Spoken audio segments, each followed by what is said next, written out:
Good morning students, I am Iqbal Arfin और आप देख रहे हैं आपका अपना YouTube channel ISG English classes.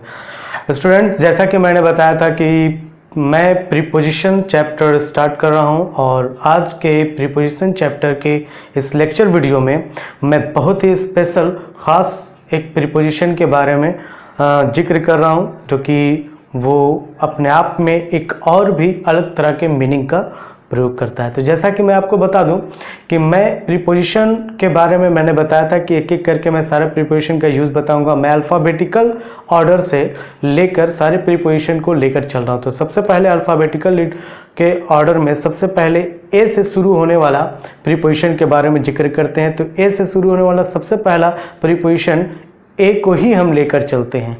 अब आप सुनकर हैरान होंगे कि प्रीपोजिशन ए को प्रीपोजिशन कैसे माना जाता है। एक्चुअली है क्या कि ए का प्रयोग तो हम लोग आर्टिकल के रूप में करते हैं, लेकिन ए का प्रयोग प्रीपोजिशन के रूप में भी होता है। और वो किस तरह से होता है, कैसे होता है, तो आज हम लोग इसी के बारे में जिक्र कर रहे हैं। तो आप जल्द से जल्द चैनल को सब्सक्राइब कर लें और वीडियो के अंत तक बने रहें। आइए हम लोग आते हैं टॉपिक पे कि ए को प्रीपोजिशन के रूप में कैसे प्रयोग करेंगे, ए प्रीपोजिशन के रूप में किस तरह से प्रयोग होगा। तो आइए हम आते हैं use of a as preposition. Preposition के रूप में ए का प्रयोग। ए का मीनिंग ऐसे एक होता है, लेकिन प्रीपोजिशन के रूप में जब हम लोग आते हैं तो ए का मीनिंग चेंज हो जाता है। जैसा कि फर्स्ट पॉइंट मैं आपको बता रहा हूं कि ए का प्रयोग ऑन की जगह पर किया जाता है, यानी ऑन एक प्रीपोजिशन है, उस प्रीपोजिशन के बदले में हम कभी कभी ए का भी प्रयोग करते हैं। कुछ एग्जांपल लेकर आप समझ सकते हैं। I found him a bed. तो इसका अर्थ ये हो गया कि मैंने उसे बिस्तर पर पाया, है ना।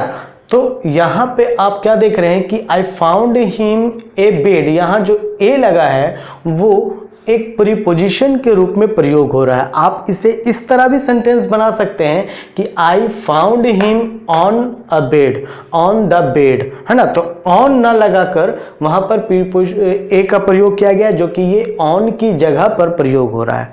ठीक है, तो ये क्लियर कर लीजिए। आइए एक और एग्जांपल लेते हैं।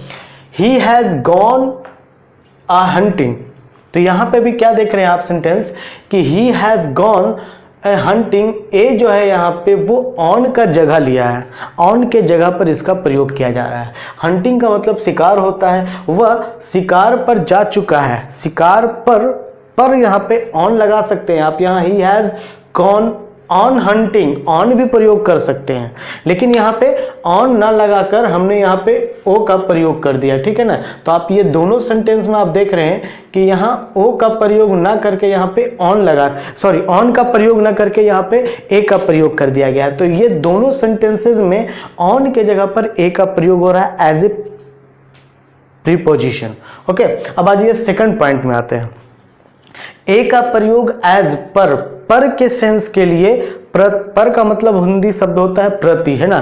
जैसे हम लोग कहते हैं प्रति किलो, प्रति केजी, प्रतिदिन, इस तरह से आते हैं। प्रति वीक, प्रति महीना, इस तरह से हम लोग आते हैं। तो उस सेंस में भी ए का प्रयोग किया जाता है। तो अब आ जाइए ए एज पर के सेंस में प्रयोग कैसे होगा। तो एग्जांपल है my father comes to see me once a week. यहाँ पे क्या कहा जा रहा है कि मेरे पिताजी मुझसे मिलने, सी का मतलब यहाँ पे देखना नहीं मिलना होता है। सी का मतलब मिलना भी होता है और देखना भी होता है, दोनों होता है ना। तो यहाँ क्या कहा जा रहा है कि my father comes to see me once, मेरे पिताजी मुझसे मिलने वंस अ वीक, प्रति सप्ताह एक बार, है ना, आते हैं। यानी यहाँ पे जो ए लगाया गया है वो ए का अर्थ पर के सेंस में लिया जा रहा है ना।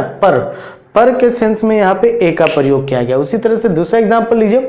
The shopkeeper was selling eggs eight ₹15, है ना। दुकानदार जो है वो 50 रुपये पर अंडे बेच रहा है। ए डजन यानी प्रति दर्जन। क्या कह रहा है यहाँ पे कि दुकानदार जो है प्रति दर्जन 50 रुपए की दर पर अंडे बेच रहा है। तो यहाँ पर भी आप देख रहे हैं कि ए जो लगाया गया ये पर के सेंस में प्रयोग किया गया। तो यहाँ स्टूडेंट आपने देखा क्या कि ए का प्रयोग एज ए प्रीपोजिशन के रूप में किस तरह से हुआ, कैसे हुआ। और अब इसके बाद हम लोग ए के बाद जो नेक्स्ट प्रीपोजिशन होगा वो भी अल्फाबेटिकल ऑर्डर से ही लेकर चलेंगे। तो आज का वीडियो में आपने ए को एज ए प्रीपोजिशन के रूप में पढ़ा। आज के लिए इतना ही। नेक्स्ट वीडियो में फिर मिलते हैं नेक्स्ट प्रीपोजिशन के साथ। Thank you.